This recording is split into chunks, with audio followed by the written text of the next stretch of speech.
ज्योतिष क्रिएटिव्हिटी चॅनलमध्ये आपलं स्वागत आहे। आज आपण पाहणार आहोत मटार पुलाव।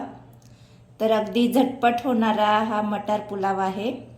तर तो मी कशा पद्धतीने बनवला चला आपण पाहूया। आता आपण तयारी करून घेऊया।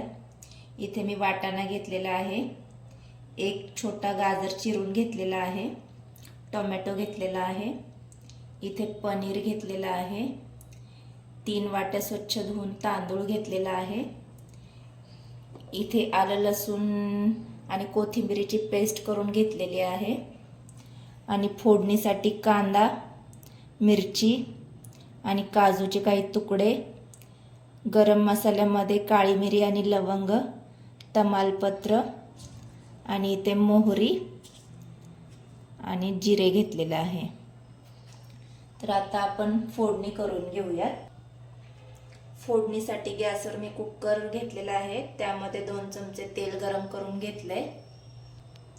तेल गरम झालं की त्यामध्ये मोहरी घालून घेते।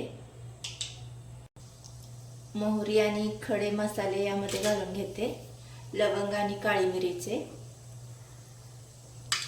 मोहरी छान तडतडायला लागली, आता यामध्ये जिरे घालून घ्यायचे। जिरे देखील छान तडतडले।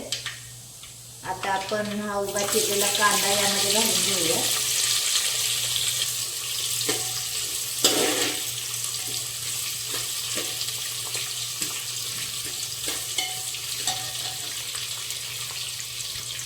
कांदा घालून झालाय, आता यामध्ये आपल्या हिरव्या मिरच्या आपण घालून घ्यायच्या।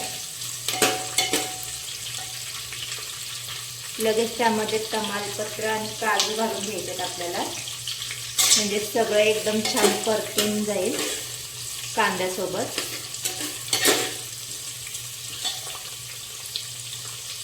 कांदा आपला छान परतत आलाय। आता त्यामध्ये आपण जी आलं लसूण पेस्ट करून घेतली होती ती यामध्ये घालून घ्यायची आहे आणि 2 मिनिटं परतून घ्यायचे।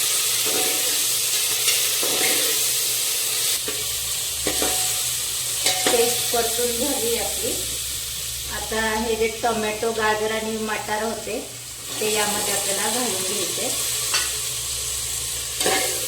आणि पुन्हा छान मिक्स करून घ्यायचे। 1-2 मिनिटं छान परतून झाले। आता त्यामध्ये आपण हे स्वच्छ धुतलेलं तांदूळ घालून घ्यायचे। तांदूळ घालून झाले। आता यामध्ये आपल्याला चवीनुसार मीठ घालून घ्यायचे आणि छान मिक्स करून घ्यायचे।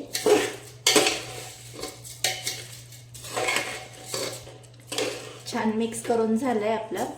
आता यामध्ये आपण पनीरचे तुकडे घालून घेऊया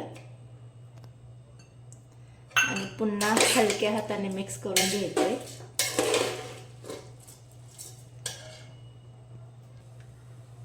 आणि यामध्ये आपल्याला पाणी घालून घ्यायचे। पाणी घालून झाले, आता त्यामध्ये 1 चमचाभर तूप घालून घेते। आता झाकण लावून मीडियम गॅसवर आपल्याला 2 शिट्ट्या काढून घ्यायच्या। कुकर आपला गार झालेला आहे, तर आपण झाकण काढून घेऊया। छान असा आपला भात तयार झालाय। थोडासा याला मिक्स करून घ्यायचं आहे आपल्याला। छान मिक्स करून झालाय, आता आपण सर्व करून घेऊया। तर इथे सर्व करून झालाय आपला मटार पुलाव। तर तुम्हाला माझा हा आजचा व्हिडिओ आवडला असल्यास व्हिडिओला लाईक आणि चॅनलला सबस्क्राईब करायला विसरू नका।